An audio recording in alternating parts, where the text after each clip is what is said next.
Any project na tumutulong ka na sa iba and at the same time kumikita ka pa.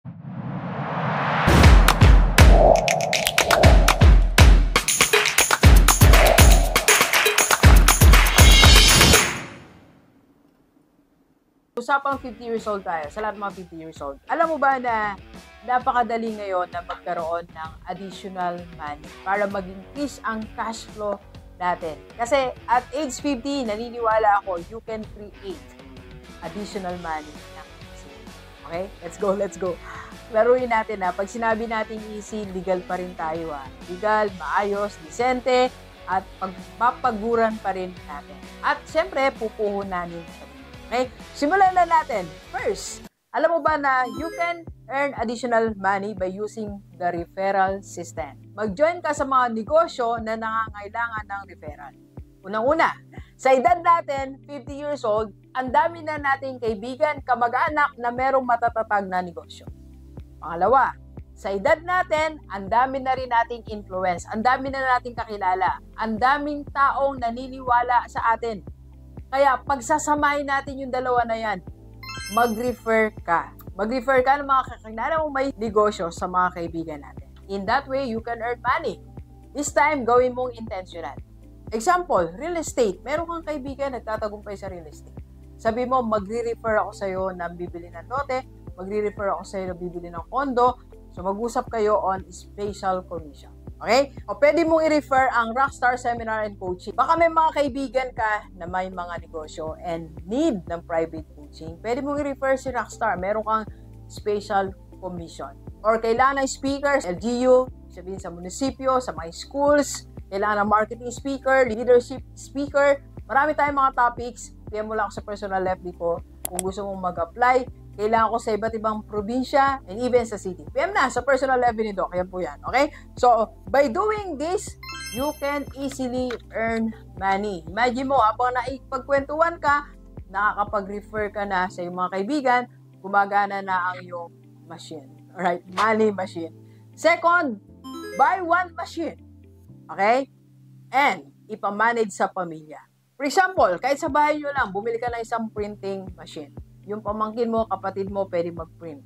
O bumili ka ng printer, bumili ka ng ice cube machine, bumili ka ng freezer, anything na makakapag-produce ng product para mabenta kahit hindi ikaw, ng tao sa bahay nyo na hindi naman ganun ka-busy, gustong kumita, pwede kayong mag 50-50, 60-40, depende yan sa pag-uusap nyo. At age 50, naniniwala ako, meron kang natabing pera, paandarin mo yung pera mo. Dito na sinasabi ang let your money works for you at age 50.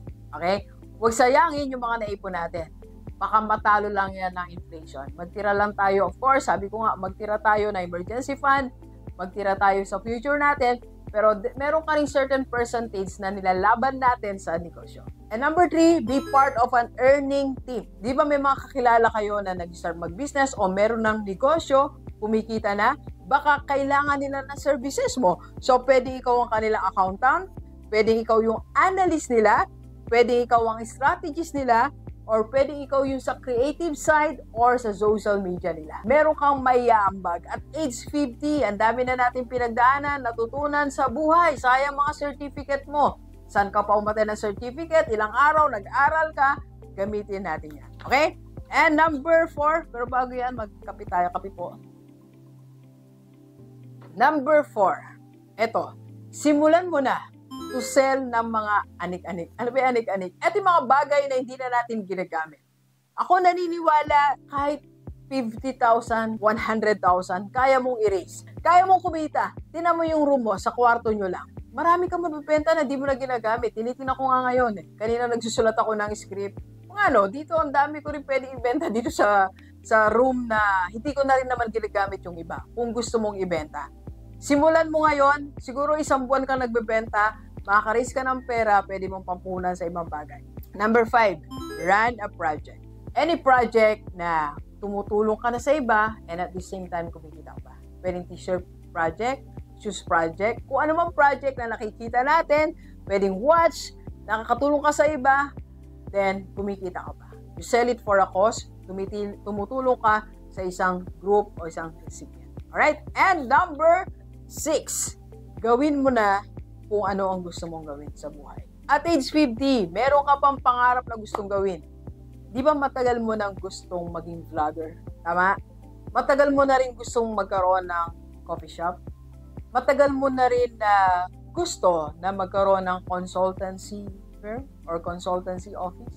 Or matagal mo na gustong magkaroon ng pwesto sa palengke? Pero hindi natin ginagawa.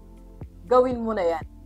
Execute mo na yan. Baka yan ang way para magkaroon ka ng additional income at age 50. Pakawalan mo na yung desire mo. Yung matagal mo ng advocacy or mission na gusto mong gawin sa buhay.